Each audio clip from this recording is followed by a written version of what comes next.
ਕਿਵੇਂ ਦੋਸਤੋ, ਕੀ ਹਾਲ ਚਾਲ? ਅੱਜ ਦੀ ਵੀਡੀਓ 'ਚ ਆਪਾਂ ਗੱਲਬਾਤ ਕਰਾਂਗੇ ਭਾਈ ਕੈਨੇਡਾ ਦਾ ਧਾਰਮਿਕ ਵਰਕ ਪਰਮਿਟ ਤੇ ਇੱਕ ਮਿਲਦਾ ਵਾ ਜਿਹੜਾ ਸਮਾਜ ਸੇਵੀ ਵਰਕ ਪਰਮਿਟ ਆ। ਦੋ ਵਰਕ ਪਰਮਿਟਾਂ ਬਾਰੇ ਜਿਨ੍ਹਾਂ ਨੂੰ ਕਹਿੰਦੇ ਆ C50 ਤੇ C51 ਕੈਟੇਗਰੀ। ਇੱਕ ਪਾਸੇ ਸਕਰੀਨ, ਦੂਸਰੇ ਪਾਸੇ ਮੈਂ ਤੁਹਾਨੂੰ ਸਾਰਾ ਕੁਝ ਐਕਸਪਲੇਨ ਕਰੂੰਗਾ ਤੇ ਇਸ ਤੋਂ ਬਾਅਦ ਤੁਹਾਨੂੰ ਕੋਈ ਵੀ ਵੀਡੀਓ, ਕੋਈ ਵੀ ਜਾਣਕਾਰੀ ਲੈਣ ਦੀ ਲੋੜ ਨਹੀਂ।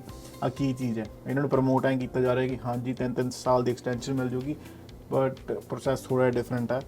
C50 ਵਰਕ ਪਰਮਿਟ ਇਹਨੂੰ ਧਾਰਮਿਕ ਵਰਕ ਪਰਮਿਟ ਕਹਿੰਦੇ ਆ। C51 ਕੈਟੇਗਰੀ ਹੋ ਜਾਂਦੀ ਆ, ਉਹ ਆਉਂਦੀ ਚੈਰੀਟੇਬਲ ਵਰਕ ਪਰਮਿਟ ਦੀ। ਸੋ ਦੋਨੋਂ R205 ਦੇ ਅੰਡਰ ਆਉਂਦੇ ਆ, ਚੈਰੀਟੇਬਲ ਤੇ religious work permit exemption code. ਇਹਦੇ ਵਿੱਚ LMI ਦੀ ਲੋੜ ਨਹੀਂ ਹੁੰਦੀ। ਇਹਦੇ ਵਿੱਚ ਇਕੱਲਾ ਇੰਪਲੋਇਰ ਨੇ ਤੁਹਾਡੇ ਲਈ $230 ਕੰਪਲਾਇੰਸ ਫੀਸ ਭਰਨੀ ਆ, ਤੁਹਾਨੂੰ ਰਸੀਦ ਦੇਣੀ ਆ, ਤੁਸੀਂ ਵਰਕ ਪਰਮਿਟ ਅਪਲਾਈ ਕਰ ਦੇਣਾ ਤੇ ਜਿੰਨਾ ਟਾਈਮ ਉਹ ਇੰਪਲੋਇਰ ਲਿਖੂਗਾ ਕਿ ਹਾਂਜੀ ਮੈਨੂੰ ਆਹ ਬੰਦੇ ਦੀ ਇੰਨੇ ਟਾਈਮ ਤੱਕ ਲੋੜ ਆ, ਉਹਨੇ ਟਾਈਮ ਤੁਹਾਨੂੰ ਵਰਕ ਪਰਮਿਟ ਸਰਕਾਰ ਇਸ਼ੂ ਕਰਕੇ ਦੇਊਗੀ। ਠੀਕ ਹੈ। ਸੋ ਪਹਿਲਾਂ ਚੱਲਦੇ ਆਪਾਂ ਰਿਲੀਜੀਅਸ ਵਰਕਰ ਤੇ ਧਾਰਮਿਕ ਵਰਕਰ, ਜਿਹਦੇ ਵਿੱਚ ਗੁਰੂ ਘਰਾਂ ਦੇ ਗ੍ਰੰਥੀ ਆ ਗਏ, ਹੋਰ ਬੰਦੇ ਆ ਗਏ ਜਿਹੜੇ ਗੁਰੂ ਘਰ ਦੇ ਵਿੱਚ ਕੰਮ ਕਰਦੇ ਆ ਜ਼ਰੂਰੀ, ਜਿਵੇਂ ਜਿਹੜੇ ਮਿਊਜ਼ਿਕ ਪਲੇ ਕਰਦੇ ਆ, ਤਬਲੇ ਵਾਲੇ ਬੰਦੇ ਹੋ ਗਏ, ਹੋਰ ਸਾਜੀ ਹੋ ਗਏ ਨਾ ਜਿਹੜੇ ਗੁਰੂ ਘਰ ਕੰਮ ਕਰਦੇ, ਸਾਰਿਆਂ ਨੂੰ ਰਿਸਪੈਕਟ। ਮੰਦਰਾਂ ਦੇ ਪੰਡਤ ਹੋ ਗਏ, ਮੰਦਰਾਂ 'ਚ ਹੋਰ ਬੰਦੇ ਕੰਮ ਕਰਨ ਵਾਲੇ ਹੋ ਗਏ, ਚਰਚਾਂ ਦੇ ਪ੍ਰੀਸਟ ਹੋ ਗਏ, ਜਿਹੜੇ ਇਸਲਾਮ ਧਰਮ ਵਾਲੇ ਜਿਹੜੇ ਧਾਰਮਿਕ ਬੰਦੇ ਹੈਗੇ ਉਹ ਸਾਰੇ ਜਣੇ ਹੋ ਗਏ। ਸੋ ਇਹਨੂੰ ਕਹਿੰਦੇ ਆ ਰਿਲੀਜੀਅਸ ਵਰਕ ਪਰਮਿਟ। ਇਹਦੇ ਵਿੱਚ ਬੇਸਿਕਲੀ ਕੀ ਰਿਕੁਆਇਰਮੈਂਟ ਆ ਵੀ ਤੁਸੀਂ ਕਿਸੇ ਜਗ੍ਹਾ ਦੇ ਕੋਲੋਂ, ਸੋ ਆਹ C50 ਆ, ਇਹਨੂੰ C50 ਕੈਟੇਗਰੀ ਕਹਿ ਦਿੰਦੇ ਆ। ਇਹਦੇ ਵਿੱਚ ਬੇਸਿਕਲੀ ਅਸੀਂ ਕਰਨਾ ਕੀ ਹੁੰਦਾ, ਤੁਸੀਂ ਕਿਸੇ ਵੀ ਧਾਰਮਿਕ ਜਗ੍ਹਾ ਤੋਂ ਤੁਹਾਨੂੰ ਇੱਕ ਜੋਬ ਆਫਰ ਚਾਹੀਦਾ। ਉਹ ਹੁਣ ਜਿਹੜੀ ਧਾਰਮਿਕ ਜਗ੍ਹਾ ਉਹ ਟੈਕਸ ਫਰੀ ਹੁੰਦੀ ਹੈ, ਟੈਕਸ ਐਗਜ਼ੈਂਪਟ ਹੁੰਦੀ ਆ, ਅਤੇ ਉਹ ਸਰਕਾਰ ਨਾਲ ਆਲਰੇਡੀ ਰਜਿਸਟਰ ਹੁੰਦੀ ਹੈ। ਜੇ ਪ੍ਰਦੇਸ਼ ਦੇ ਵਿੱਚ ਖੁੱਲ੍ਹੀ ਹੋਵੇ, ਕੈਨੇਡਾ ਦੇ ਕਿਸੇ ਵੀ ਸੂਬੇ ਦੇ ਵਿੱਚ ਕੋਈ ਗੁਰੂ ਘਰ ਆ, ਮੰਦਿਰ ਆ, ਧਾਰਮਿਕ ਕੋਈ ਵੀ ਚੀਜ਼ ਹੈਗੀ ਆ, ਉਹ ਚੀਜ਼ ਸਰਕਾਰ ਨਾਲ ਆਲਰੇਡੀ ਰਜਿਸਟਰ ਹੁੰਦੀ ਆ। ਸੋ ਉਹਨਾਂ ਨੂੰ ਬੰਦੇ ਦੀ ਲੋੜ ਹੋਣੀ ਚਾਹੀਦੀ ਆ, ਉਹ ਬੰਦੇ ਤੁਸੀਂ ਹੋਣੇ ਚਾਹੀਦੇ ਜਿਨ੍ਹਾਂ ਦੀ ਉਹਨਾਂ ਨੂੰ ਲੋੜ ਹੈ। ਅਤੇ ਉਹਨਾਂ ਨੇ ਬਾਅਦ 'ਚ ਕੀ ਕਰਨਾ ਕਿ ਹਾਂਜੀ ਸਾਨੂੰ ਉਹ ਬੰਦੇ ਦੀ ਲੋੜ ਆ, ਉਹਨਾਂ ਨੇ ਆਪਣੇ CRA ਅਕਾਊਂਟ ਦੇ ਉੱਤੇ ਜਾ ਕੇ, ਬਿਜ਼ਨਸ ਅਕਾਊਂਟ ਦੇ ਉੱਤੇ ਜਾ ਕੇ ਉਹਨਾਂ ਨੇ ਸਿਰਫ ਤੁਹਾਡੇ ਲਈ ਇੱਕ ਇੰਪਲੋਇਮੈਂਟ $230 ਕੰਪਲਾਇੰਸ ਫੀਸ ਭਰਨੀ ਆ ਕਿ ਹਾਂਜੀ ਆਹ ਬੰਦਾ, ਫੋਰ ਐਗਜ਼ਾਮਪਲ ਮੇਰਾ ਨਾਮ ਤੁਸ਼ਾਰ ਗੋਇਲ ਆ, ਇਹਨੂੰ ਅਸੀਂ ਐਜ਼ ਏ ਪੰਡਤ ਹਾਇਰ ਕਰਦੇ ਪਏ ਹਾਂ ਇਸ ਮੰਦਰ ਦੇ ਵਿੱਚ। ਇਹਦੇ ਕੋਲ ਜੇ ਕੁਆਲੀਫਿਕੇਸ਼ਨ ਦੀ ਰਿਕੁਆਇਰਮੈਂਟ ਹੈਗੀ ਹੈ ਤਾਂ ਕੁਆਲੀਫਿਕੇਸ਼ਨ ਮੇਰੇ ਕੋਲ ਹੈਗੀ, ਮੈਂ ਲਿਖ ਸਕਦਾ, ਜਾਂ ਫਿਰ ਜਿਹੜਾ ਮੇਰੇ ਕੋਲ ਐਕਸਪੀਰੀਅੰਸ ਹੈਗਾ ਉਹ ਜਸਟੀਫਾਈਬਲ ਆ, ਮੈਂ ਉਹ ਲਿਖ ਸਕਦਾ। ਅਤੇ ਆਹ ਬੰਦਾ ਆ ਕੇ ਆਹ ਡਿਊਟੀਜ਼ ਪਰਫੋਰਮ ਕਰੂਗਾ। ਅਤੇ ਜੇ ਮੇਰੀ ਜੋਬ ਦੇ ਵਿੱਚ ਮੈਨੂੰ ਕਿਸੇ ਤਰ੍ਹਾਂ ਦੀ ਤਨਖਾਹ ਨਹੀਂ ਮਿਲਦੀ ਪਈ ਤਾਂ ਇੰਪਲੋਇਰ ਵੀ $230 ਬਚਾ ਸਕਦਾ, ਪਲੱਸ ਮੈਨੂੰ ਵੀ ਵਰਕ ਪਰਮਿਟ ਅਪਲਾਈ ਕਰਨ ਲੱਗੇ ਕੋਈ ਫੀਸ ਨਹੀਂ ਲੱਗੂਗੀ। ਪਰ ਆਪਾਂ ਸਾਰਿਆਂ ਨੂੰ ਪਤਾ ਵੀ ਜਿੰਨੇ ਵੀ ਧਾਰਮਿਕ ਵਰਕਰ ਨੇ ਉਹਨਾਂ ਨੂੰ ਕੋਈ ਨਾ ਕੋਈ ਇਸ ਲੈਵਲ ਦੇ ਉੱਤੇ ਪੇ ਹੁੰਦਾ ਵਾ। ਸੋ ਤੁਹਾਨੂੰ ਜੇ ਪੈਸੇ ਮਿਲਣਗੇ ਤਾਂ ਤੁਹਾਨੂੰ $230 ਪਲੱਸ ਵਰਕ ਪਰਮਿਟ ਦੀ ਫੀਸ ਭਰਨੀ ਪੈਣੀ ਆ। ਉਹ ਭਰ ਕੇ ਜਿੰਨੇ ਟਾਈਮ ਤੱਕ ਕੋਈ ਵੀ ਗੁਰੂ ਘਰ ਆ, ਮੰਦਰ ਆ, ਕੋਈ ਧਾਰਮਿਕ ਜਗ੍ਹਾ ਵਾ, ਉਹ ਲਿਖੂਗੀ ਸਾਨੂੰ ਇਸ ਟਾਈਮ ਤੋਂ ਲੈ ਕੇ ਇਸ ਟਾਈਮ ਤੱਕ ਇਸ ਬੰਦੇ ਦੀ ਲੋੜ ਆ, ਤਾਂ ਓਨੇ ਟਾਈਮ ਦਾ ਵਰਕ ਪਰਮਿਟ ਤੁਹਾਨੂੰ ਸਰਕਾਰ ਇਸ਼ੂ ਕਰਕੇ ਦੇਊਗੀ। ਸੋ 2 ਸਾਲ ਲਿਖ ਦੇਣ, 3 ਸਾਲ ਲਿਖ ਦੇਣ, 4 ਸਾਲ ਲਿਖ ਦੇਣ, 5 ਸਾਲ ਲਿਖ ਦੇਣ, ਤੁਹਾਨੂੰ ਆਹ ਕੈਟੇਗਰੀ ਦਾ ਵਰਕ ਪਰਮਿਟ ਸਰਕਾਰ ਦੇ ਦਊਗੀ। ਪਰ ਇਹਦੇ ਵਿੱਚ ਕਮੀਆਂ ਕੀ ਆ ਤੁਹਾਨੂੰ ਮੈਂ ਦੱਸਦਾ। ਸੋ ਪਹਿਲੇ ਨੰਬਰ ਦੇ ਉੱਤੇ ਆਹ ਹੋਊਗਾ LMI ਐਗਜ਼ੈਂਪਟ। ਇਹਦੇ ਵਿੱਚ LMI ਦੀ ਲੋੜ ਨਹੀਂ, ਪਰ ਜਿਹੜਾ ਵਰਕ ਪਰਮਿਟ ਆ ਉਹ ਓਪਨ ਵਰਕ ਪਰਮਿਟ ਨਹੀਂ ਹੋਊਗਾ। ਤੁਸੀਂ ਇਸ ਮੁਲਕ ਦੇ ਵਿੱਚ ਆ ਸਕੋਗੇ ਪਰ ਸਿਰਫ ਉਸ ਗੁਰੂ ਘਰ, ਮੰਦਰ, ਚਰਚ, ਮਸੀਤ ਉੱਥੇ ਕੰਮ ਕਰ ਸਕਦੇ ਹੋ, ਕਿਸੇ ਹੋਰ ਕੋਲੇ ਜਾ ਕੇ ਤੁਸੀਂ ਹਾਇਰ ਨਹੀਂ ਹੋ ਸਕਦੇ। ਸਰਕਾਰ ਨੇ ਸਿਰਫ ਤੁਹਾਨੂੰ ਪਰਮਿਸ਼ਨ ਦਿੱਤੀ ਹੈ ਧਾਰਮਿਕ ਜਗ੍ਹਾ 'ਤੇ ਕੰਮ ਕਰਨ ਦੀ। ਠੀਕ ਹੈ, ਪਹਿਲੀ ਰਿਕੁਆਇਰਮੈਂਟ। ਦੂਸਰੀ ਇਹਦੇ ਵਿੱਚ ਸੀਗਾ, ਮੈਂ ਪੜ੍ਹਿਆ ਸੀ, ਠੀਕ ਹੈ। ਸੋ ਇਹਦੇ ਵਿੱਚ ਤੁਹਾਡੀ ਤਨਖਾਹ ਦਾ ਦੱਸਤਾ, ਜੋਬ ਟਾਈਟਲ ਦੱਸਤਾ, ਤਨਖਾਹ ਵੀ ਉਹ ਤੁਸੀਂ ਦੇਖਣਾ ਵੀ ਮਿਨੀਮਮ ਵੇਜ ਮਿਲਦੀ ਹੈ ਕੀ ਸੀ ਨਾ, ਸਾਰਾ ਕੁਛ। ਠੀਕ ਹੈ। ਤੁਹਾਡੀ ਡਿਊਟੀ ਸਾਰੀ ਧਾਰਮਿਕ ਨੇਚਰ ਦੀ ਹੋਣੀ ਚਾਹੀਦੀਆਂ, ਜਿਹਦੇ ਵਿੱਚ ਆਪਣਾ ਆ ਜਾਂਦਾ ਵਾ ਦੱਸਤਾ। ਸੋ ਆਪਣੀ ਧਾਰਮਿਕ ਇੰਸਟਰਕਸ਼ਨ ਦੇਣੀ, ਆਪਣਾ ਫੇਥ ਪ੍ਰਮੋਟ ਕਰਨਾ, ਧਰਮ ਪ੍ਰਮੋਟ ਕਰਨਾ, ਕੋਈ ਵੀ ਸਪਿਰਿਚੁਅਲ ਟੀਚਿੰਗ, ਕੋਈ ਵੀ ਧਾਰਮਿਕ ਟੀਚਿੰਗ, ਸਿੱਖਿਆਵਾਂ, ਸੋ ਹਰ ਧਰਮ ਵਿੱਚ ਲੈਦਾ ਹੁੰਦੀਆਂ, ਉਹ ਦੇਣੀਆਂ, ਉਹ ਸਾਰਾ ਕੁਛ ਹੈ। ਠੀਕ ਹੈ। ਸੋ ਫੀਸ ਐਗਜ਼ਾਮਸ਼ਨ, ਜੇ ਤੁਹਾਨੂੰ ਕੋਈ ਪ੍ਰੋਪਰ ਤਨਖਾਹ ਨਹੀਂ ਮਿਲਦੀ ਵੀ ਤੁਹਾਨੂੰ ਤਾਂ ਫੀਸ ਭਰਨ ਦੀ ਲੋੜ ਨਹੀਂ, ਪਰ ਤਨਖਾਹ ਓਬਵੀਅਸਲੀ ਹਰ ਇਨਸਾਨ ਨੂੰ ਚਾਹੀਦੀ ਹੈ ਇਸ ਮੁਲਕ 'ਚ ਸਰਵਾਈਵ ਕਰਨਾ ਤਾਂ। ਅਤੇ ਇੱਥੇ ਸੀ ਖੜ੍ਹ ਜਾਓ, ਪਤਾ ਨਹੀਂ ਇਹਦੇ 'ਚ ਜਾਂ ਫਿਰ C51 ਦੇ ਵਿੱਚ ਕਿਤੇ ਲਿਖਿਆ ਹੋਇਆ ਵਾ ਕਿ ਜਿਹੜਾ ਵਰਕ ਐਕਸਪੀਰੀਅੰਸ ਤੁਸੀਂ ਕੈਨੇਡੀਅਨ ਐਕਸਪੀਰੀਅੰਸ ਕਲਾਸ ਲਈ PR ਲਈ ਯੂਜ਼ ਨਹੀਂ ਕਰ ਸਕਦੇ। ਸੋ ਜਿਹੜਾ ਤੁਹਾਡਾ ਧਾਰਮਿਕ ਵਾਲਾ ਵਰਕ ਐਕਸਪੀਰੀਅੰਸ ਹੋਊਗਾ ਉਹ ਤੁਸੀਂ ਯੂਜ਼ ਨਹੀਂ ਕਰ ਸਕਦੇ ਆਪਣੀ PR ਵਗੈਰਾ ਲਈ। But sir I try to find it for you. ਆ ਰਿਹਾ। ਸੋ ਨੋਟਸ ਫॉर ਰਿਮਰੇਸ਼ਨ। ਸੋ ਰਿਮਰੇਸ਼ਨ ਹੁੰਦਾ ਜੇ ਤੁਹਾਨੂੰ ਤੁਹਾਡਾ ਕੰਮ ਕੋਈ ਵੀ ਪੈਸਾ ਨਹੀਂ ਦੇ ਰਿਹਾ। ਠੀਕ ਹੈ। Money paid for the work, the total compensation paid for the work. So notes about the remuneration, ਜਿਹੜੇ ਤੁਹਾਨੂੰ ਪੈਸੇ ਮਿਲਣੇ ਆ। Work experience gained as a religious worker that is not remunerated. So ਜੇ ਤੁਹਾਨੂੰ ਕਿਸੇ ਵੀ ਕੰਮ ਕਰਾਉਣ ਦੇ ਪੈਸੇ ਨਹੀਂ ਸਰਕਾਰ ਤੁਹਾਡੇ ਇੰਪਲੋਇਰ ਦੇ ਰਿਹਾ, ਗੁਰੂ ਘਰ, ਮੰਦਰ, ਜਿਹੜੀ ਧਾਰਮਿਕ ਜਗ੍ਹਾ ਹੈਗੀ, does not meet the definition of work for program PR program. So ਜੇ ਤੁਸੀਂ ਕੋਈ ਵੀ PR ਟਾਰਗੇਟ ਕਰਨਾ ਤਾਂ ਤੁਹਾਨੂੰ ਤਨਖਾਹ ਮਿਲਣੀ ਜ਼ਰੂਰੀ ਹੈ। ਜੇ ਤੁਹਾਨੂੰ ਤਨਖਾਹ ਨਹੀਂ ਮਿਲਦੀ ਪਈ ਤਾਂ ਉਹ ਐਕਸਪੀਰੀਅੰਸ ਤੁਸੀਂ ਯੂਜ਼ ਨਹੀਂ ਕਰ ਸਕਦੇ, ਠੀਕ ਹੈ। ਸੋ ਜਿਹੜਾ ਵੀ ਕੰਮ ਤੁਸੀਂ ਫ੍ਰੀ ਦੇ ਵਿੱਚ ਕਰੋਗੇ, ਵੋਲੰਟੀਅਰਲੀ ਕਰੋਗੇ, ਐਗਰੀਮੈਂਟ ਦੇ ਉੱਤੇ ਕਰੋਗੇ, ਉਹ ਤੁਹਾਨੂੰ ਤਨਖਾਹ ਨਹੀਂ ਮਿਲ ਰਹੀ, ਪੇ ਸਟੱਬ ਨਹੀਂ ਹੈਗੇ, ਤੁਸੀਂ ਉਹ ਚੀਜ਼ ਕਲੇਮ ਨਹੀਂ ਕਰ ਸਕਦੇ ਕਿਸੇ ਵੀ PR ਪ੍ਰੋਗਰਾਮ ਦੇ ਵਿੱਚ। It does not qualify for experience in CEC। So Canadian experience class expression ਦੀ ਕੈਟੇਗਰੀ ਦੇ ਵਿੱਚ ਵੀ ਉਹ ਐਕਸਪੀਰੀਅੰਸ ਯੂਜ਼ ਨਹੀਂ ਕਰ ਸਕਦੇ, ਠੀਕ ਹੈ। ਜਸਟ ਟੂ ਬੀ ਕਲੀਅਰ ਵੀ ਜੇ ਤੁਸੀਂ ਸੋਚ ਰਹੇ ਹੋ ਕਿ ਹਾਂਜੀ ਆਪਣੇ $230 ਕੰਪਲਾਇੰਸ ਫੀਸ ਬਚ ਜੂਗੀ ਪਲੱਸ ਮੈਨੂੰ ਵਰਕ ਪਰਮਿਟ ਦੀ ਫੀਸ ਨਹੀਂ ਭਰਨੀ ਪਊਗੀ, ਪਰ ਉਹਦੇ ਵਿੱਚ ਘਾਟਾ ਆਵਾ ਕਿ ਤੁਸੀਂ ਬਾਅਦ 'ਚ ਫਿਰ ਕੋਈ ਤਨਖਾਹ ਲੈ ਵੀ ਨਹੀਂ ਸਕਦੇ। ਜੇ ਲੈਣੀ ਹੈ ਤੁਹਾਨੂੰ ਸਰਕਾਰ ਨੂੰ ਇਨਫੋਰਮ ਕਰਨਾ ਪੈਣਾ। So this is one thing, plus ਉਹ ਐਕਸਪੀਰੀਅੰਸ ਤੁਹਾਡਾ PR ਕਿਤੇ ਵੀ ਯੂਜ਼ ਨਹੀਂ ਹੋਣਾ। ਸੋ ਤਾਂ ਹੀ ਫੀਸ ਐਗਜ਼ੈਂਪਸ਼ਨ ਅਪਲਾਈ ਹੁੰਦੀ ਹੈ ਕਿ ਤੁਹਾਨੂੰ ਕੋਈ ਵੀ ਪੈਸਾ ਨਹੀਂ ਮਿਲੂਗਾ, ਠੀਕ ਹੈ ਜੀ। ਉਸ ਤੋਂ ਬਾਅਦ ਮੈਂ ਆਪਾਂ ਗੱਲ ਕਰਦੇ ਹਾਂ। ਸੋ ਆਹ ਰਿਲੀਜੀਅਸ ਵਰਕਰ ਹੋ ਗਿਆ, ਬਹੁਤ ਸੌਖਾ ਵਰਕ ਮਿਲਣਾ, ਸਪੈਸ਼ਲੀ ਗ੍ਰੰਥੀ ਸਿੰਘ, ਚਰਚਾਂ ਦੇ ਪ੍ਰੀਸਟ ਹੋ ਗਏ, ਉਦੋਂ ਇਲਾਵਾ ਮੰਦਰਾਂ ਦੇ ਪੰਡਤ ਹੋ ਗਏ। ਆ ਕਾਫੀ ਹੁੰਦੀ ਆ ਚੀਜ਼। So you can do it if you have like, ਜੇ ਤੁਸੀਂ ਬਹੁਤ ਸਾਰੇ ਆਪਣੇ ਭੈਣ ਭਰਾ ਨੇ ਜਿਹਨਾਂ ਨੂੰ ਤਬਲਾ ਆਉਂਦਾ, ਸੋ ਜੇ ਤੁਹਾਨੂੰ ਜੋਬ ਆਫਰ ਮਿਲ ਜਾਂਦਾ, ਦੇ ਕੈਨ ਹੈਲਪ ਯੂ 2 ਤੋਂ 3 ਤੋਂ 4 ਤੋਂ 5 ਸਾਲ, ਜਿੰਨੇ ਸਾਲ ਦੀ ਐਕਸਟੈਂਸ਼ਨ ਲੈਣੀ, ਜਿੰਨੇ ਟਾਈਮ ਦੀ ਉਹਨਾਂ ਕੋਲ ਤੁਸੀਂ ਕੰਮ ਕਰਨਾ ਚਾਹੋ। ਪਲੱਸ ਜੋ ਵਰਕ ਪੇਡ ਹੋਇਆ ਤੁਸੀਂ ਆਪਣਾ PR ਪ੍ਰੋਗਰਾਮ 'ਚ ਯੂਜ਼ ਕਰ ਸਕਦੇ ਹੋ, ਤੇ ਨਹੀਂ ਪੇਡ ਹੋਇਆ ਨਹੀਂ ਕਰ ਸਕਦੇ। ਸੋ ਆਹ ਸੀ ਆਪਣੀ ਪਹਿਲੀ ਕੈਟੇਗਰੀ C50। ਇਹਦੇ ਉੱਤੇ ਸਰਕਾਰ ਨੇ ਕੋਈ ਲਿਮਿਟ ਨਹੀਂ ਰੱਖੀ, ਜਿੰਨੇ ਮਰਜ਼ੀ ਵਰਕ ਪਰਮਿਟ ਤੁਸੀਂ ਲੈ ਸਕਦੇ ਹੋ ਉਹਦੇ ਉੱਤੇ। ਉਹਦਾ LM ਐਗਜ਼ੈਂਪਟ ਆਉਂਦੀ ਹੈ ਕੈਟੇਗਰੀ, ਪਲੱਸ ਆ ਧਾਰਮਿਕ ਵਰਕਰ, ਠੀਕ ਹੈ ਜੀ। So C50 is done. Let's shut these tabs. ਤੋ ਇਹਨਾਂ ਸਾਰੇ ਟੈਬਾਂ ਦੇ ਲਿੰਕ ਡਿਸਕ੍ਰਿਪਸ਼ਨ 'ਚ ਮਿਲ ਜਾਣਗੇ, ਠੀਕ ਹੈ।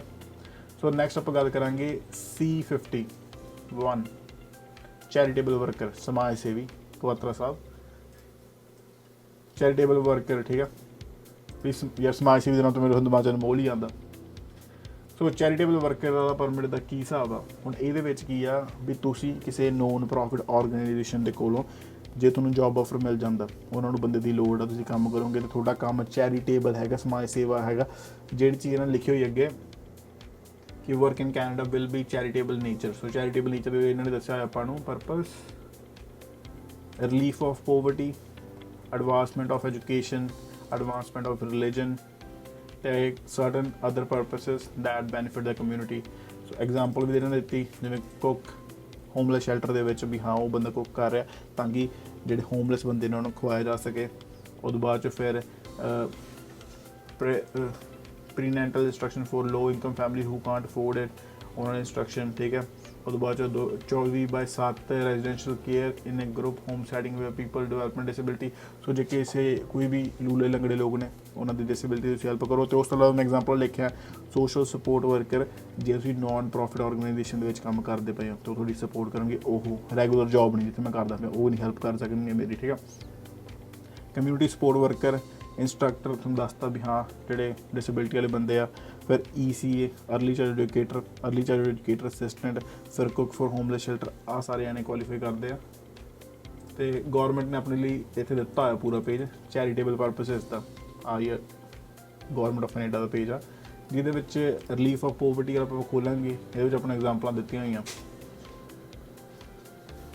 ਸੋ ਗਰੀਬੀ ਦੂਰ ਕਰਨ ਵਾਲੀਆਂ ਜੋਬਾਂ ਜਿਹੜੀਆਂ ਹੋਣਗੀਆਂ ਜਿਹਦੇ ਵਿੱਚ ਤੁਸੀਂ ਫੂਡ ਬੈਂਕ ਖੋਲ੍ਹੋ ਜਾਂ ਕੰਮ ਕਰੋ ਉੱਥੇ, ਪਰ ਨੋਨ ਪ੍ਰੋਫਿਟ ਆਰਗੇਨਾਈਜੇਸ਼ਨ ਦੇ ਅੰਡਰ। ਸੂਪ ਕਿਚਨ ਖੋਲ੍ਹੋ ਗਰੀਬ ਲੋਕਾਂ ਲਈ, ਠੀਕ ਆ।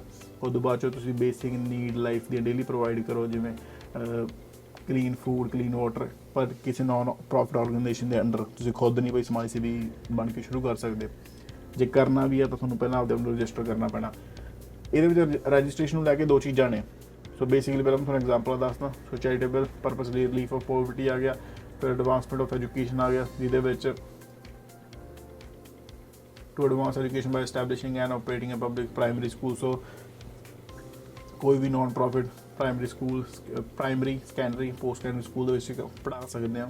To advance education by providing books, ਤੁਸੀਂ ਆਹ ਚੀਜ਼ਾਂ ਪ੍ਰੋਵਾਈਡ ਕਰ ਸਕਦੇ ਹੋ। ਐਜੂਕੇਟਿੰਗ ਕਲਾਸਾਂ ਦੇ ਸਕਦੇ ਹੋ ਚਾਈਲਡ ਬਰਥ ਐਜੂਕੇਸ਼ਨ ਦੇ ਉੱਤੇ, ਪੇਰੈਂਟਸ ਨੂੰ ਪ੍ਰਿਪੇਅਰ ਕਰਨ ਦੇ ਉੱਤੇ। ਉਹਦੇ 'ਤੇ ਬਹੁਤ ਸਾਰੇ ਜਿਹੜੇ ਬੰਦੇ ਹੈਗੇ ਆ ਸੜਕਾਂ ਦੇ ਉੱਤੇ, ਉਹਨਾਂ ਦੀ ਹੈਲਪ ਹੋ ਜਾਂਦੀ ਇਹਦੇ ਨਾਲ। ਉਹਦੇ ਲੀਡਰਸ਼ਿਪ ਪ੍ਰੋਗਰਾਮ ਹੋ ਗਏ। ਸੋ ਆਹ ਸਾਰੀਆਂ ਚੀਜ਼ਾਂ, ਪਲੱਸ ਅਰਲੀ ਚਾਈਲਡ ਐਜੂਕੇਟਰ ਵਾਲਾ ਸੀਨ ਵੀ, ਜਵਾਕਾਂ ਦੀ ਦੇਖਭਾਲ ਕਿਵੇਂ ਕਰੀਦੀ ਨੰਨੇ ਮੁੰਨਿਆਂ ਦੀ। ਐਡਵਾਂਸਮੈਂਟ ਆਫ ਰਿਲੀਜਨ, ਆਹ ਮੈਂ ਵੀ ਪੜ੍ਹਨਾ ਚਾਹੁੰਦਾ ਸੀ। ਸੋ ਇਹਦੇ ਵਿੱਚ ਉਹੀ ਆ establishing maintaining building for religious worship and other use। ਸੋ ਜੇ ਧਾਰਮਿਕ ਜਗ੍ਹਾ 'ਤੇ ਉੱਤੇ ਤੁਹਾਨੂੰ ਮਿਲ ਜਾਂਦਾ ਜਿਹਦੇ ਉੱਤੇ ਤੁਸੀਂ ਤੁਹਾਡੇ ਕੋਲ ਸਕਿੱਲ ਹੈਗੀ ਹੈ ਕਾਰਪੈਂਟਰ ਦੀ, ਵੈਲਡਰ ਦੀ, ਕੰਸਟਰਕਸ਼ਨ ਵਰਕਰ ਵਾਲੀ, ਅਤੇ ਉਹ ਚੀਜ਼ ਤੁਸੀਂ ਕਮਿਊਨਿਟੀ ਦੀ ਹੈਲਪ ਕਰਨ ਲਈ, ਐਡਵਾਂਸਮੈਂਟ ਆਫ ਰਿਲੀਜਨ ਲਈ ਕਰਦੇ ਪਏ ਹੋ, ਤਾਂ ਉਹ ਚੀਜ਼ ਕੰਸੀਡਰ ਕੀਤੀ ਜਾਊਗੀ ਚੈਰਿਟੀ ਦੇ ਵਿੱਚ। ਪਰ ਅਗੇਨ ਚੈਰੀਟੇਬਲ ਤੋਂ ਤੁਹਾਡੇ ਕੋਲ ਜੋਬ ਆਫਰ ਹੋਣਾ ਚਾਹੀਦਾ।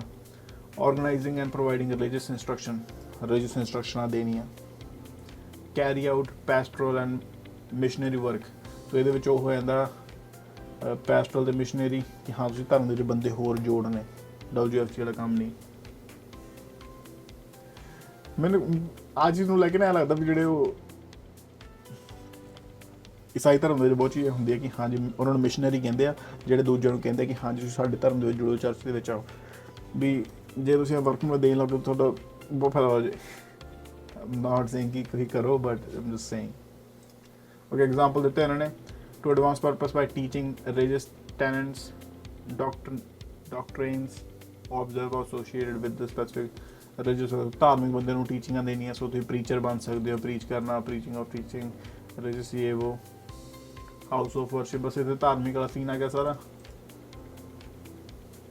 ਅਤੇ other purposes beneficial for the community, so ਇਹਦੇ ਵਿੱਚ ਇੰਨੇ ਸਾਰੇ ਆ ਗਏ other purposes beneficial for the community. Living condition, old age ਵਾਲੇ ਬੰਦੇ ਦੀ ਹੈਲਪ ਕਰਨੀ, ਠੀਕ ਹੈ, ਪਰ ਨੋਨ ਪ੍ਰੋਫਿਟ ਦੇ under. Preventing relieving sickness, disability both body and mental, so ਜਿਹੜੇ ਮੈਂਟਲ ਚੀਜ਼ਾਂ ਡੀਲ ਕਰਦੇ ਨੇ ਉਹ ਡਿਸੇਬਲ ਬੰਦੇ, ਬਸ ਜਿਹਨਾਂ ਨੂੰ ਫਿਜ਼ੀਕਲੀ ਲੂਲੇ ਡੰਗੜ ਹੁੰਦੇ ਉਹਨਾਂ ਦੀ ਹੈਲਪ ਕਰਨ ਵਾਲੀ ਜੋਬਾਂ। ਔਰ ਬਾਕੀ counselling service for people in distress, ਜਿਹੜੇ ਲੋਕੀ ਐਜ਼ ਏ ਕਾਉਂਸਲਰ ਕੰਮ ਕਰ ਸਕਦੇ ਹੋ ਤੁਸੀਂ, ਜੇ ਤੁਹਾਡੇ ਕੋਲ ਉਹ ਸਪੈਸੀਫਿਕ ਕੁਆਲੀਫਿਕੇਸ਼ਨ ਹੈਗੀ ਆ ਕਿਸੇ ਨੂੰ ਕਾਉਂਸਲਿੰਗ ਦੇਣ ਦੀ।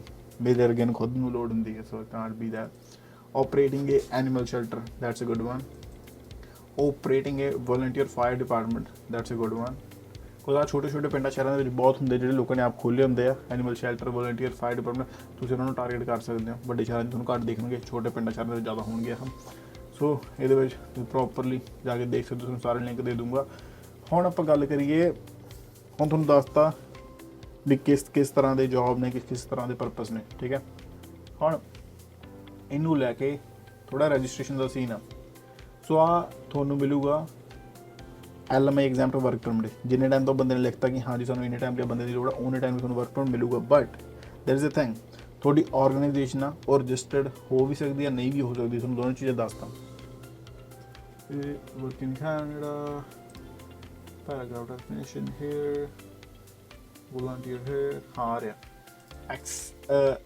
ਅਸੈਸਿੰਗ if work is charitable, so ਤੁਸੀਂ ਆਪਣਾ ਵਰਕ ਕਿਵੇਂ ਡਿਸਾਈਡ ਕਰੋਗੇ, ਇੰਪਲੋਇਰ ਕਿਵੇਂ ਡਿਸਾਈਡ ਕਰੋਗੇ ਕਿ ਉਹ ਚੈਰੀਟੇਬਲ ਹੈ ਜਾਂ ਨਹੀਂ, ਠੀਕ ਹੈ। So to determine whether an applicant is eligible under paragraph R 205, officer must access if the work is of charitable nature or not. So for example, ਜੇ ਹੁਣ ਮੈਂ ਕਿਸੇ ਵੀ ਜਿਵੇਂ YMCA ਹੈ ਜਾਂ ਫਿਰ ਨਿਊ ਡਾਇਰੈਕਸ਼ਨ ਆ ਜਾਂ ਫਿਰ ਕੋਈ ਵੀ ਹੋਰ ਸਮਾਜ ਲਾਈਕ ਨੋਨ ਪ੍ਰੋਫਿਟ ਆਰਗੇਨਾਈਜੇਸ਼ਨ ਉੱਥੇ ਮੈਂ ਕੰਮ ਕਰ ਲੈਣਾ। ਪਰ ਮੈਂ ਕੰਮ ਕਰਦਾ ਪਿਆ ਅਕਾਊਂਟਿੰਗ ਦੇ ਵਿੱਚ, ਮੈਂ ਕੰਮ ਕਰਦਾ ਪਿਆ ਵਾਂ ਬੁੱਕ ਕੀਪਿੰਗ ਦੇ ਵਿੱਚ, ਮੈਂ ਕੰਮ ਕਰਦਾ ਪਿਆ ਵਾਂ ਕੋਈ ਵੀ ਰਿਸੈਪਸ਼ਨ ਵਾਲੀ ਜੋਬ, ਉਹ ਚੀਜ਼ ਐਜ਼ ਏ ਉਹ ਨਹੀਂ ਕੰਸੀਡਰ ਕੀਤੀ ਜਾਊਗੀ ਚੈਰੀਟੇਬਲ ਕਿ ਹਾਂ ਮੈਂ ਚੈਰਿਟੀ ਨਹੀਂ ਕਰਦਾ ਪਿਆ। ਮੈਂ ਚੈਰੀਟੇਬਲ ਔਰ ਕੰਮ ਹੋਊਗਾ ਜਿਹਦਾ ਨੇਚਰ ਹੋਵੇ ਕਿ ਹਾਂਜੀ ਮੇਰੀ ਜੋਬ ਡਿਊਟੀਜ਼ ਜਸਟੀਫਾਈ ਕਰਦੀਆਂ ਕਿ ਮੈਂ ਭਾਈ ਚੈਰਿਟੀ ਵਾਲੀ ਸੇਵਾ ਕਰਦਾ ਪਿਆ, ਮੈਂ ਕੋਲ ਲਾ ਕੇ ਸਮਾਜ ਸੇਵੀ, ਰਾਈਟ। ਔਰ ਮੈਂ ਦਫ਼ਤਰ ਦੇ ਵਿੱਚ ਬੈਠਾ ਵੀ ਕੰਪਿਊਟਰ 'ਤੇ ਐਂ ਕਰੀ ਜਾਂਦਾ, that is not charity, that is not charitable work. So ਉਹ ਚੀਜ਼ ਆਫਿਸ ਐਡਮਿਨ ਵਗੈਰਾ ਉਹ ਪੋਜੀਸ਼ਨਾਂ ਕੁਆਲੀਫਾਈ ਨਹੀਂ ਕਰਨਗੀਆਂ। Simply being employed by Canadian charitable organization is not sufficient to meet the requirement for LMI exemption code. So ਇਹਨਾਂ ਨੇ ਲਿਖਿਆ ਹੋਇਆ ਕਿ ਸਿੰਪਲੀ ਜੇ ਤੁਸੀਂ ਇੱਕ ਨੋਨ ਪ੍ਰੋਫਿਟ ਆਰਗੇਨਾਈਜੇਸ਼ਨ ਕੋਲ ਕੰਮ ਕਰਦੇ ਪਏ ਤੁਸੀਂ ਕੁਆਲੀਫਾਈ ਨਹੀਂ ਕਰੋਗੇ। ਇਹਨਾਂ ਨੇ ਐਗਜ਼ਾਮਪਲ ਵੀ ਦਿੱਤੀ ਆ, the work of an office admin ਜਾਂ ਫਿਰ office manager charitable organization is generally not considered to be charitable nature. So ਜੇ ਤੁਸੀਂ office admin, office manager ਦਾ ਕੰਮ ਕਰਦੇ ਪਏ ਹੋ charitable organization ਦੇ ਵਿੱਚ, that will not be considered. ਤੁਹਾਨੂੰ ਵਰਕ ਨਹੀਂ ਮਿਲੂਗਾ। ਤੁਹਾਡਾ ਕੰਮ ਹੋਣਾ ਚਾਹੀਦਾ ਵੀ ਜਿਹਦੇ ਵਿੱਚ ਤੁਸੀਂ ਕਮਿਊਨਿਟੀ ਦੀ ਹੈਲਪ ਕਰ ਸਕਦੇ, ਜਿਵੇਂ ਸੋਸ਼ਲ ਸਪੋਰਟ ਵਰਕਰ, ਤੁਸੀਂ ਕੁੱਕ ਹੋ, ਤੁਸੀਂ ਉੱਥੇ ਭਾਈ ਇੰਸਟਰਕਟਰ ਹੋ, ਡਿਸੇਬਿਲਿਟੀ ਵਾਲੇ ਬੰਦੇ ਦੀ ਹੈਲਪ ਕਰਨ ਦੇ ਵਿੱਚ ਤੁਸੀਂ ਧਾਰਮਿਕ ਟੀਚਰ ਹੋ, ਤੁਸੀਂ ECA ਹੋ, ECE ਹੋ, ਸੋਸ਼ਲ ਸਪੋਰਟ ਵਰਕਰ ਹੋ, ਕਮਿਊਨਿਟੀ ਸਪੋਰਟ ਵਰਕਰ ਹੋ, ਦੈਨ ਦੈਟਸ ਆਲ ਜਸਟੀਫਾਈਬਲ। ਹੁਣ while being A CRA registry is not A requirement. So CRA ਨਾਲ ਰਜਿਸਟਰ ਹੋਣਾ ਰਿਕੁਆਇਰਮੈਂਟ ਨਹੀਂ ਹੈਗੀ। ਸੋ ਮੈਂ ਤੁਹਾਨੂੰ ਦਿਖਾਉਣਾ, ਤੁਸੀਂ ਇੱਥੇ ਸਾਰੀਆਂ ਦੇਖ ਸਕਦੇ ਹੋ ਕੈਨੇਡਾ ਦੀਆਂ ਚੈਰਿਟੀਜ਼। ਸੋ ਫੋਰ ਐਗਜ਼ਾਮਪਲ YMCA ਹੈਗੀ ਇੱਕ। ਸੋ YMCA ਦੀਆਂ ਸਾਰੀਆਂ ਰਜਿਸਟਰਡ ਨੇ, ਓਨਟਾਰੀਓ, ਕਿਊਬੈਕ, ਇਹ ਉਹ, ਠੀਕ ਹੈ। ਉਸ ਤੋਂ ਇਲਾਵਾ ਤੁਸੀਂ ਦੇਖ ਸਕਦੇ ਹੋ, ਕੋਈ ਵੀ ਦੇਖ ਸਕਦੇ ਹੋ ਵੀ ਆਹ ਤੁਹਾਨੂੰ ਇੱਕ ਹਿਸਾਬ ਦਾ ਜੋਬ ਲੱਭਣ ਵਾਲਾ ਟੂਲ ਵੀ ਹੋ ਜਾਊਗਾ। ਜਿਵੇਂ ਨਿਊ ਡਾਇਰੈਕਸ਼ਨਸ, ਸੋ ਜਿਵੇਂ ਇੱਥੇ ਆਪ ਤੁਹਾਨੂੰ ਸਾਰੇ ਦੇਖ ਗਏ। ਹੁਣ ਜਿਹੜੀ ਵੀ ਚੀਜ਼ ਤੁਹਾਨੂੰ ਲਾਗੇ ਪੈਂਦੀ ਆ ਤੁਸੀਂ ਉਸ ਹਿਸਾਬ ਨਾਲ ਸਰਚ ਕਰਕੇ ਉਹਨਾਂ ਨੂੰ ਤੁਸੀਂ ਅਪਰੋਚ ਵੀ ਕਰ ਸਕਦੇ ਹੋ, ਉਹਨਾਂ ਦੀ ਭਾਈ ਵੈਬਸਾਈਟਾਂ ਜਾ ਕੇ ਉਹਨਾਂ ਦੇ ਕਾਲ ਕਰਕੇ ਉਹਨਾਂ ਦੇ ਵਿਜ਼ਿਟ ਕਰਕੇ ਤੁਹਾਨੂੰ ਲੱਗ ਗਿਆ ਤਾਂ ਕਿ ਉਹਨਾਂ ਕੋਲ ਓਪਨ ਪੋਜੀਸ਼ਨਸ ਹੈਗੀਆਂ, ਤੇ ਜੋ ਓਪਨ ਪੋਜੀਸ਼ਨ ਹੈਗੀਆਂ ਕਿਹੜੀਆਂ ਨੇ ਜਿਹੜੀਆਂ ਤੁਹਾਡੇ ਕੁਆਲੀਫਾਈ ਕਰ ਜਾਣ, ਤੇ ਤੁਸੀਂ ਉਹਨਾਂ ਨਾਲ ਗੱਲਬਾਤ ਕਰ ਸਕਦੇ ਹੋ, ਹਾਇਰ ਹੋ ਸਕਦੇ ਹੋ, ਪਰਮਿਟ ਲੈ ਸਕਦੇ ਹੋ। ਆਹ ਇੱਕ ਵਧੀਆ ਚੀਜ਼ ਹੈ CRA ਦਾ ਟੂਲ ਕਿ ਰਜਿਸਟਰਡ ਇਹਨਾਂ ਨੇ ਆਪਾਂ ਨੂੰ ਦਿੱਤਾ ਹੋਇਆ ਵੀ ਸਾਰੀਆਂ ਆਰਗੇਨਾਈਜੇਸ਼ਨਾਂ ਦਾ। ਜਿਵੇਂ ਇਕੱਲਾ ਵੈਸੇ ਸਰਚ ਕਰਾਂ ਮੈਂ ਸ਼ੋ ਕਰੂੰਗਾ ਹੋਰ ਕਿਹੜੀਆਂ ਵਿਲ ਸੀ। ਹਾਂ, ਸੋ ਆਹ ਦੇਖੋ ਵੀ ਭਰੀਆਂ ਪਈਆਂ ਆਰਗੇਨਾਈਜੇਸ਼ਨਾਂ ਜਿਨ੍ਹਾਂ ਦੇ ਉੱਤੇ ਕਦੋਂ ਦੀਆਂ ਰਜਿਸਟਰਡ ਨੇ, ਡੇਟ ਆਫ ਸਟੇਟਸ ਕਦੋਂ ਦੇ ਸਟੇਟਸ ਨੇ ਇਹਨਾਂ ਦੇ ਕੋਲੇ। ਸੋ ਇਹਨਾਂ ਦੇ ਕੋਲੇ ਆਪਾਂ ਟਾਰਗੇਟ ਵੀ ਕਰ ਸਕਦੇ ਹਾਂ, ਜਿਵੇਂ ਫੂਡ ਬੈਂਕ ਹੋ ਗਿਆ, ਡੈਸ ਐਂਟਰਪ੍ਰਾਈਜ਼ ਹੋ ਗਿਆ, ਉਹਦੇ ਮੋਸ਼ਨ ਪਿਕਚਰ ਇੰਡਸਟਰੀ ਫਾਊਂਡੇਸ਼ਨ ਹੋ ਗਿਆ, ਫਾਊਂਡੇਸ਼ਨਾਂ ਹੁੰਦੀਆਂ, ਸੁਸਾਇਟੀਆਂ ਹੋ ਗਈਆਂ, ਨੈਟਵਰਕ ਸੁਸਾਇਟੀ, ਬੈਪਟਿਸਟ ਗੁਰੂ ਜਿਹੜੇ ਧਾਰਮਿਕ ਵਾਲੇ ਸੀਨ ਹੋ ਗਿਆ, ਐਨੀ ਫਾਊਂਡੇਸ਼ਨ ਹੋ ਗਈ, ਵਾਇਲੈਂਸ ਦੇ ਅਗੇਂਸਟ ਵਾਲਾ ਸੀਨ ਹੋ ਗਿਆ, ਠੀਕ ਹੈ, ਬੀਅਰਿੰਗ ਫਾਊਂਡੇਸ਼ਨ ਆ ਗਈ, ਫਿਰ ਆਫ ਕਿਊਬਿਕ ਵਾਲੀ ਸਾਰੇ ਫਰੈਂਚ ਦੇ ਵਿੱਚ ਨੇ, QC ਲਿਖਿਆ ਹੋਇਆ। ਸੋ ਇਹਨਾਂ ਨੂੰ ਆਪਾਂ ਟਾਰਗੇਟ ਵੀ ਕਰ ਸਕਦੇ ਹਾਂ। ਮੈਨੀਟੋਬਾ ਦੇ ਵਿੱਚ ਆ ਗਈ ਸਕੂਲ ਕਾਊਂਸਲ, ਸੋ ਇੱਥੇ ECA ਦਾ ਕੰਮ ਵਗੈਰਾ ਤੁਹਾਨੂੰ ਮਿਲ ਜਾਏ ਤਾਂ ਬੱਲੇ ਤੁਹਾਡੀ। ਤਾਂ ਜ਼ਰੂਰ ਵੀ ਬੇਸਿਕਲੀ ਆਪਾਂ ਨੂੰ ਗੌਰਮੈਂਟ ਨੇ ਟੂਲ ਵੀ ਦਿੱਤਾ ਕਿ ਆਪਾਂ CRA ਦੇ ਜਸਟ ਗੂਗਲ ਕਰ ਸਕਦੇ, CRA ਚੈਰਿਟੀਜ਼ ਐਂਡ ਗਿਵਿੰਗ, ਇੱਥੇ ਜਾ ਕੇ ਆਪਾਂ ਨੂੰ ਪ੍ਰੋਪਰ ਮਿਲ ਜੂਗਾ ਬੇਸਿਕ ਰਿਸਰਚ ਦੇ ਵਿੱਚ। ਤੇ ਆਪਾਂ ਇੱਥੇ ਸਰਚ ਕਰ ਸਕਦੇ ਕਿ ਹਾਂਜੀ ਸਾਡੇ ਪ੍ਰੋਵਿੰਸ ਸਾਡੇ ਸ਼ਹਿਰ ਦੇ ਵਿੱਚ ਕਿਹੜੇ ਲੋਕ ਨੇ, ਤੇ ਇੱਥੇ ਆਪਾਂ ਚੇਂਜ ਕਰ ਸਕਦੇ ਹਾਂ। अच्छा घूमता फिर सॉरी इम्पेशेंस हो जाते हैं इम्पेशेंस ਕੀ ਆ ਗਿਆ ਹੁਣ। ਓਕੇ, ਸੋ ਇਹਨਾਂ ਨੇ ਹੁਣ ਸਾਰਾ ਉਹ ਕਰਤਾ ਅਲਫਾਬੈਟਿਕਲੀ, ਠੀਕ ਹੈ। ਸੋ ਜਿਨ੍ਹਾਂ ਦੇ ਪ੍ਰੋਵਿੰਸਾਂ ਨਹੀਂ ਲਿਖੀਆਂ ਇਕੱਲੇ ਇੱਥੇ ਆ ਲਿਖਿਆ ਹੈ। ਸੋ ਆ ਹੋਣਗੀਆਂ ਟੈਰੀਟਰੀਜ਼ ਦੇ ਵਿੱਚ ਆਈ believe.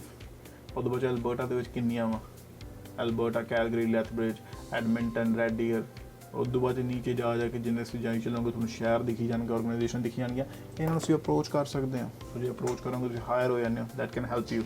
And if N organisation is registered it may be an indication that the type of work performed on behalf of organization is indeed charitable।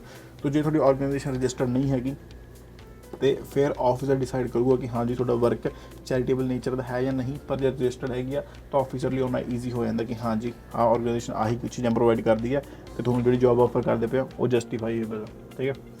Organisation registry as charity with CRA should have a registration number। ਸੋ ਜਿਹੜੀ registered ਹੈਗੀ ਆ ਉਹਦੇ ਕੋਲ registration number ਹੋਣਾ ਚਾਹੀਦਾ ਆਪਦਾ, obviously ਹੋਊਗਾ ਰਜਿਸਟਰਡ ਨੇ।